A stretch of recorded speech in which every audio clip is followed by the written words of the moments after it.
마켓콕 헤드라인 시간입니다. 전거래일 장 마감 이후부터 개장 전까지 중요한 소식들 함께 정리해 보겠습니다. 먼저 첫 번째 소식부터 보겠습니다. LG전자로부터 초기 투자를 유치해서 눈길을 끌었던 웨어러블 로봇 전문 기업이죠. 엔젤로보틱스의 일반 청약에 무려 약 9조 원가량의 뭉칫돈이 몰리면서 흥행에 성공했다는 소식입니다. 15일 금융투자업계와 상장주관사 NH투자증권에 따르면 지난 14일부터 15일까지 이틀간 일반 청약을 진행한 결과 경쟁률은 2242대 1로 집계가 됐는데요. 주문 금액의 절반을 미리 내는 청약 증거금에서는 약 8조 9,700억 원으로 집계가 됐고요.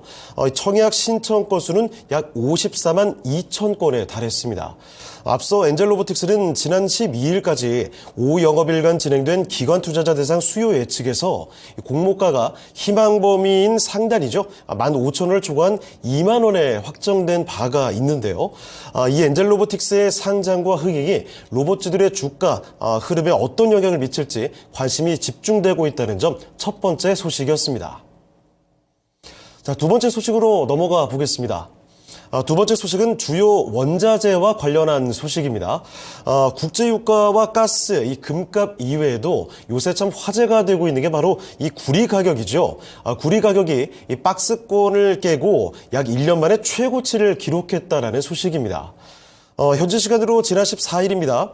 시카고 상업거래소에서 구리 가격은 3.06% 오른 파운드당 4.04달러의 장을 마쳤습니다.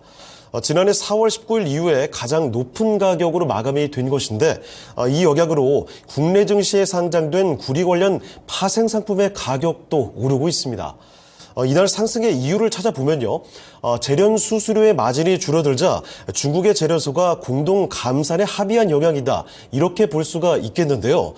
증권가에서는 구리 가격의 상승이 단기 급등에 그치질 않고 중장기 우상향할 것으로 내다보고 있습니다. 아무래도 이 구리가 이 AI나 전기차 등 전력 인프라의 핵심 재료이기 때문이죠. 자, 그래서 이 핵심 재료로 사용되고 있는 재료이기 때문에 이 쓰임은 계속될 것으로 보고 있고요. 수급 불안정 때문에 이런 가격 상승은 더 나타날 것이다. 이렇게 내다보고 있습니다. 구리 가격과 연동되는 국내 비철금속 그리고 전선주들의 향방도 함께 체크해 볼 필요가 있겠습니다. 다음 소식으로 넘어가 보겠습니다. 이번 소식은요, 국내 리츠 시장에 훈풍이 불고 있다는 소식입니다. 15일 한국거래소에 따르면 ESR 캔달 스퀘어 리츠는 올해 들어서 13.84% 급등을 하게 됐고요. 신한 알파 리츠가 9.84%, 그리고 신한 서부 T&D 리츠가 9.95% 상승했습니다. 이러한 상승의 기본적인 이유는 첫 번째로 금리 인하 기대감으로 볼 수가 있는데요. 리츠는 금리가 하락하면 낮은 대출 금리로 부동산을 매입할 수가 있습니다. 조달 비용이 이렇게 줄어들게 되면요. 아무래도 리츠 주주들에게 배당을 늘려줄 수가 있으니까 이 호재로 작용하게 된다는 건데요. 여기에 국내 리츠의 주가가 자산 대비해서는 저평가됐다는 점도 한몫을 했습니다. 그리고 또 한 가지가 있죠. 3년 이상 가입한 ISA, 그러니까 개인 종합자산 관리 계좌로 리츠를 사들이게 된다면 이 발생한 이자 소득, 그리고 배당 소득에 대해서 비과세와 분리과세 혜택을 받을 수 있다는 점까지 이렇게 리츠의 반등 요인에 대해서 살펴드렸습니다. 이번엔 관련 종목들 확인해 보도록 하겠습니다. ESR 캔달 스퀘어 리츠, 신한 알파 리츠, 롯데 리츠 정도 꼽을 수가 있을 텐데 최근 며칠간은 큰 반등이 나오진 않았습니다만 ESR 캔달 스퀘어 리츠 정도 좀 확인해 보시면 지난해 11월 3,100원대 저점을 기록한 이후에 현재는 4,100원대까지 꾸준한 상승을 그려왔습니다. 이뿐만 아니라 나머지 리츠주들도 저점 이후에 꾸준한 상승을 흐름을 이어오고 있다는 점까지 함께 전해드리겠습니다. 다음 소식으로 넘어가 보겠습니다. 이번 소식은 최근 들어서 주가 상승 탄력이 어마어마하게 나오고 있는 SG와 관련된 소식입니다. 아스콘 제조기업 SG가 최근 조달청과 아스콘 공급 계약을 체결하면서 중견기업은 최초로 아스콘 공공조달 시장에 진출했다. 15일 이런 내용을 밝히게 됐습니다. 이번 조달청 공급 계약은요, SG 단독으로는 726억 7,500만 원 규모고요.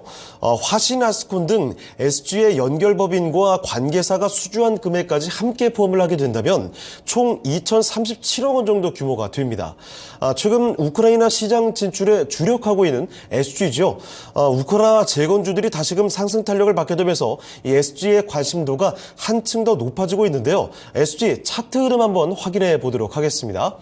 SG는 올 들어서 1,400원에서 1,600원대 정도의 주가 흐름을 보이고 있었습니다. 자, 그러다가 지난주 목요일이었죠. 20% 급등을 했습니다. 자, 그리고 바로 다음 날 금요일에는 상한가까지 기록을 하게 되면서 굉장한 주가 상승 흐름을 보여줬습니다.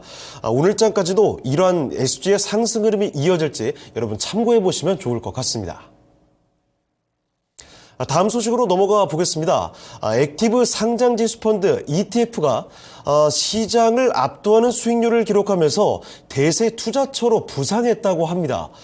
고수익을 노리는 투자자가 몰려들면서 올 들어서만 무려 6조 원이 유입됐다고 하는데요.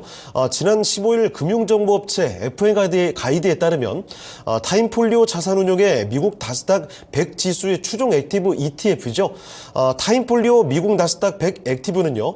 올 들어서만 24%, 정확히는 24.06% 상승했습니다.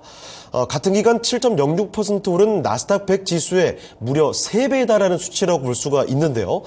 시가총액 비중에 따라 기계적으로 종목을 담은 게 아니라 증시 주도주를 적극 발굴해서 대응한 전략이 유효했다. 이런 평가를 받고 있습니다.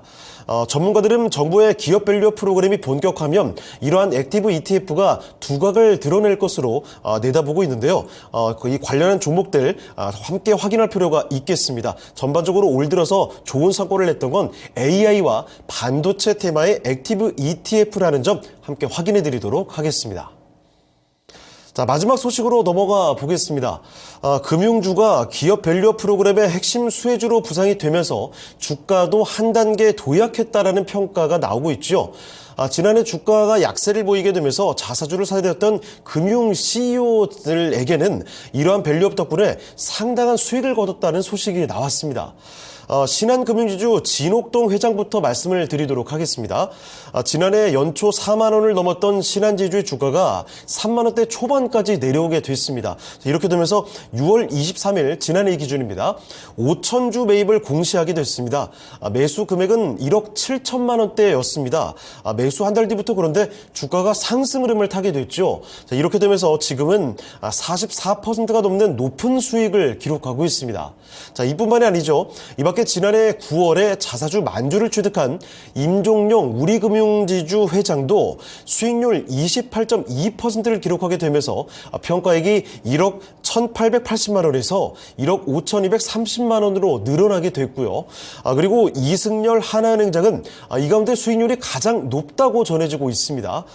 지난해 9월 하나금융지주 주식 1,000주를 매입을 해서 지난 15일 종가 기준으로 수익률이 무려 57%에 달한다고 합니다. 관련해서 이 종목들 신한지주와 우리금융지주, 하나금융지주 같은 종목들은 최근 들어서 모두 다 52주 신고가를 기록하게 되면서 주가 급등세를 이어가고 있습니다. 기업 밸류 프로그램의 핵심 수혜주죠. 바로 이러한 금융지주들의 주가 흐름 함께 확인해 볼 필요도 있겠습니다. 자, 이렇게 해서 오늘 6가지 소식들 개장 전에 함께 정리를 해드렸습니다. 지금까지 마켓쿡 헤드라인이었습니다.